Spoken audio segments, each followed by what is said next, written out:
My name is Carson. Welcome to Thrifty Garage, a channel where we do everyday repairs, how-tos, and reviews. And in today's video, we're going to be installing a plow and a salter on my work truck.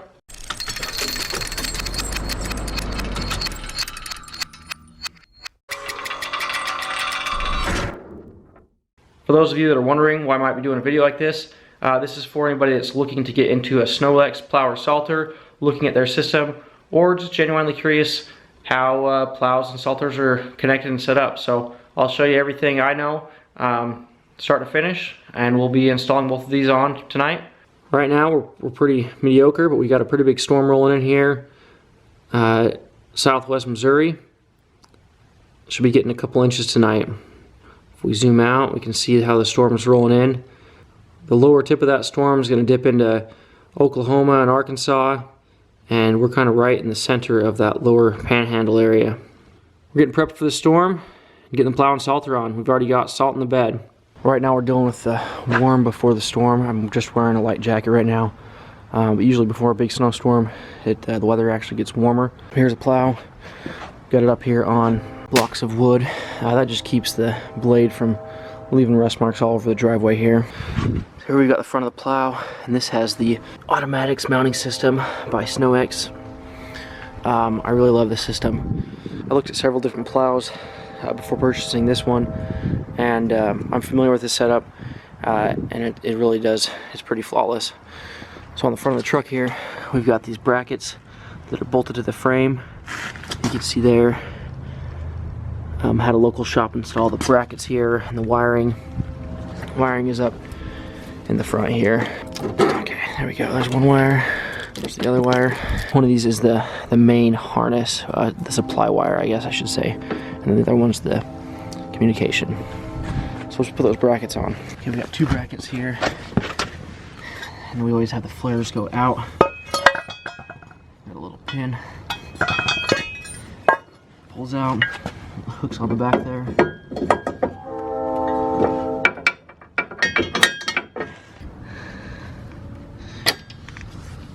That one's done. I always take this off when I'm not plowing. They hang down really far, and it's nice just to get them out of the way. So there's a quick look at kind of how they flare out, and that flare just helps it come on and connect right here. So this pin is we're gonna go right in here with this pin. And here's our latching system. In fact, while I'm here, I'm gonna grease these up real quick. Okay, I got that point lubed up.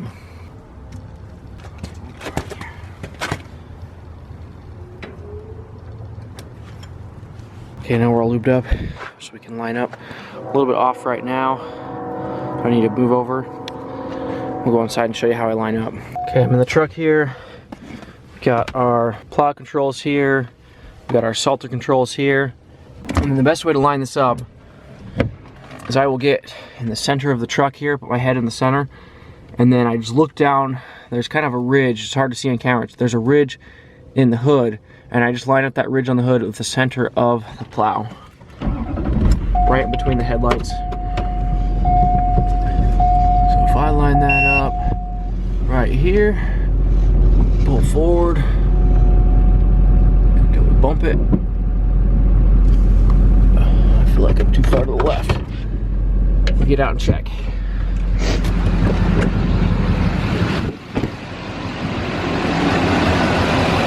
Yep, too far to the left. So we're over there. I'll back up just a little bit and move over about 4 inches here. Not really going to damage anything as long as you're careful. But we'll go look at it again and see where we're at. How do we do? We're dang close. Okay. If I need to bump it forward, we're right on. I probably need to go a little bit to the right, just a hair.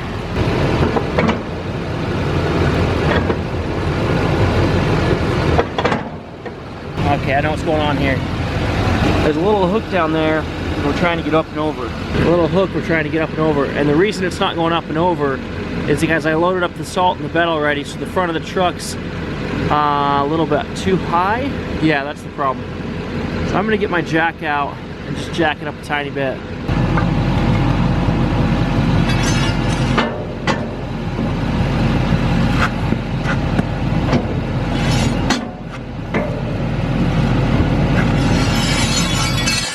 let me explain the problem here. This is really my fault, not the plow's fault. So the problem is the front of the truck is a ½ inch higher than normal. So I just used a pry bar real quick, threw a little bit of a spacer underneath there to get it the right height. Now it should go on, no issues.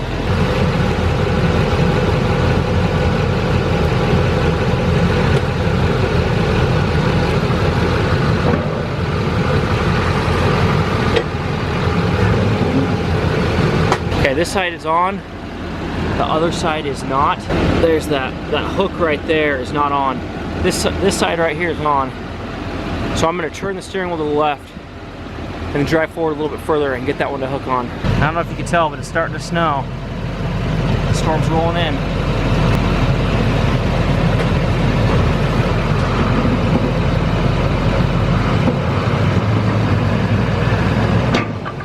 Okay. That wooden block did pop out. We should get it hooked on though. I think we're on both sides. So, we're good. Normally I don't have to deal with that. Normally it's straight on. As long as you drop it off with your truck in the same position as you pick it up, it's fine. Okay, I'm going to do this next part with the truck off. Normally you do this with it on so it doesn't drain your battery. But I'm going to hook up these wires.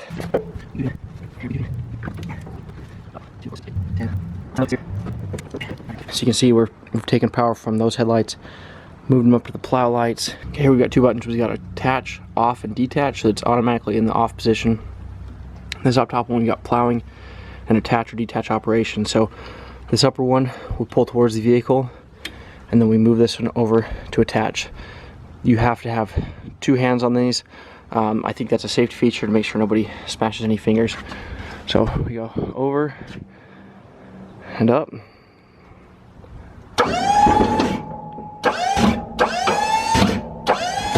I'm actually gonna go back down so you can see what happened here. While we do that operation, this arm actually comes up. So no matter what, this is where, no matter what your truck height is, as long as you drop it and then pick it up in the same position, it's always the right height. It's gonna micro adjust for whatever you need. Let's go ahead and lower this. See how that arm comes down when I go back up? Okay, let's go up one last time here. Now that we're up here, this is a one-handed operation. We've got this little lever here, and we've got this notch right here. We push this down, lift it up, and slide it forward. And you can see here there's a hole where this pin drops in. Sometimes you have to play with the plow to get it to fit. And this action is just moving those pins in and out. Since I greased that, we'll go ahead and lubricate those. And that's got 3 moving pins on it. Okay, now we've got this latch nice and secure. This one automatically returns to the center. Then we just need to make sure we take this top one and flip it forward for plowing. And the plow's on. Okay, now we move into my disgusting work truck cab. Here's the controller. Again, normally do this with the vehicle on. This is a pretty loud truck, so I'm just going to keep it off for the sake of the video. Now we can turn on this controller. Whenever we need to disconnect the plow, we always have to turn off the controller and then do the reverse steps of what we just did. So, controller's on, and then we just push up. Now we can move the truck around. So we'll drop it down, lift it up, and then I'm actually going to move. I'm going to start this truck up and I'll back it in so we can put the salter on. Whenever we drive, we should turn the plow off so it doesn't get bumped and cause an accident. But when we park somewhere, we always turn the plow back on and then we go ahead and drop it. We always want to take that weight off the suspension whenever we can. The less time it's in the air, the less stress it's putting on that suspension.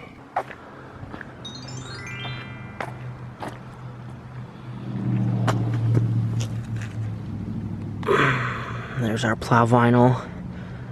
Probably do a separate video on that vinyl job. It's actually held up pretty well so far. This is outdoor rated vinyl. Okay, you can see here where this plow's been sitting. All that weight and the rust coming from sitting on top of there.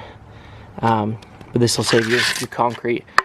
this whole concrete would have a big old strip of rust on it if I would have dropped that on the ground. Just that contact with the bare steel, unprotected steel, would have left that. So we'll grab these wooden blocks, pull out this bulletproof hitch, and load up our ice melt. In the bed here, I've got all this ice melt. I loaded that up first, that way I don't have to hand load it. So I loaded it in with a skid steer, makes it real quick and easy. Then I can close the tailgate and put our salter in the hitch there. Got our Kurt extra duty hitch. Got a separate video on that as well.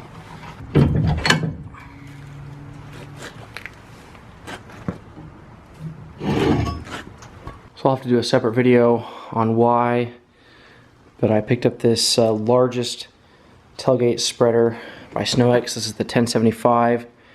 And one disadvantage of this one is it's pretty heavy. It's hard to maneuver around just by myself. So I just picked these up tonight. This is it was like $10 on sale, this dolly. It's a 1,000-pound rated dolly, like a moving dolly. And so far this is working great. So I'll go ahead and slide this over to the truck. And then I usually use the floor jack to lift it up. In the future, eventually I'd like to modify this to where I can easily slide the floor jack perhaps underneath here and then just lift the whole unit up with wheels on it so I can wheel it where I need to be, because the floor jack's not exactly very maneuverable. I did think about making some sort of cradle that would attach to the floor jack, which is another option, but I'm really liking this so far. This is pretty easy to put on and move.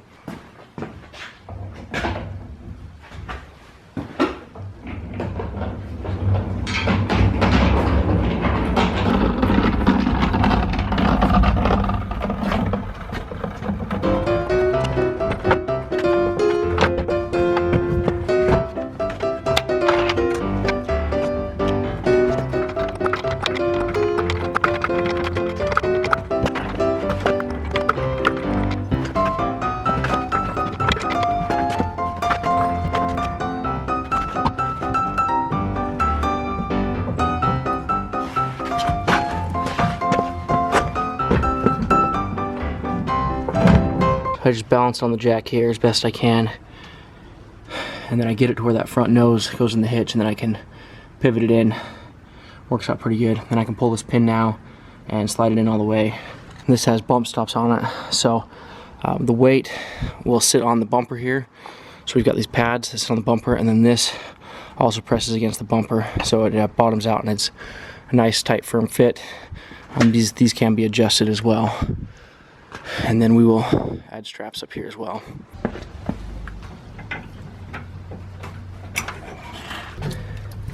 We do also have an electrical connection back here.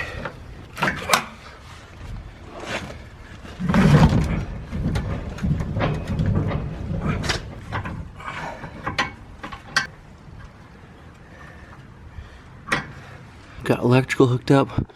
We've got our pin in place. Now we just got our ratchet straps, and these actually came with the SnowEx Salter as well. Okay, so I just took the other end here on the tie down. Hook this end right here. I've already got it pre-set up from last time. Doesn't need to be crazy tight, just needs to hold the weight when there's salt in there. Okay, this one's a little bit harder to get to. I'll just go for this front. Bed tie down.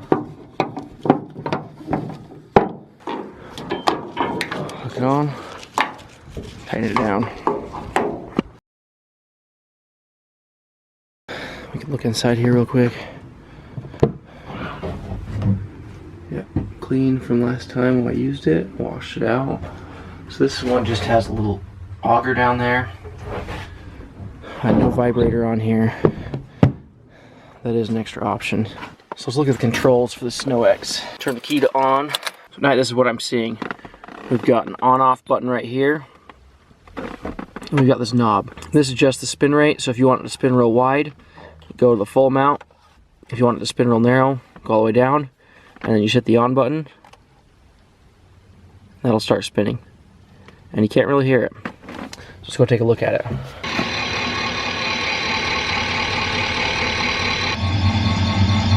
So that little auger is like a fertilizer spreader. It's got the little thing inside going around. That just helps kind of break up the ice melt and get it to come out. This setup is best used with bagged ice melt, which is what I'm using. Putting a pallet of bagged ice melt in the bed of my truck, and that works best for me. So on off, just right there. You can see when it's on, you can see when it's off. You can change the speed, and that's quite a bit louder. Right here is where it will display any errors that it has, and then up top here is all of our accessory features. On the very left there we've got vibrate, we've got light, auxiliary 1 and auxiliary 2, and then we've got blast. Blast is just basically what blast is for is if you're running this in the medium or low position and you want to do a big blast, you press that and it will give a big juice of ice melt. So if you're running into a entryway or something where you want to put down a lot of ice melt, that's a good way to do it. Or if you're moving at a pretty good pace to the parking lot, you could do that in order to spread it out. Because if you're going 5 miles an hour versus 20 miles an hour, you're putting down 4 times as much material going 5 miles an hour as you are at 20 miles an hour. So there's a quick overview of the controller here. Okay, I'm glad to have all that done. All loaded up, ready for the storm tomorrow. Looks like it's gonna hit about 1 a.m. It's about 8 o'clock at night. So yeah, it's a joke in the industry. Now that you're ready, it's not gonna snow. So up until now, a lot of these storms, I haven't been really ready until the ice storms hit and we've got freezing rain, and then it's really no fun to load up everything when everything's frozen over. But this storm looks like it's supposed to put down up to 2 inches of snow and slight amounts of ice. So there's a good chance I'll need to go out and service, at least for the ice. If it doesn't snow, it doesn't snow. Did all that for nothing. If it does snow, I'll hop in and be ready to go. I'll probably sleep until midnight, 1 o'clock, and then wake up and check the weather. If it's snowing, I'll go out and start pre-salting properties. So we'll see you on the next one. Thanks for watching.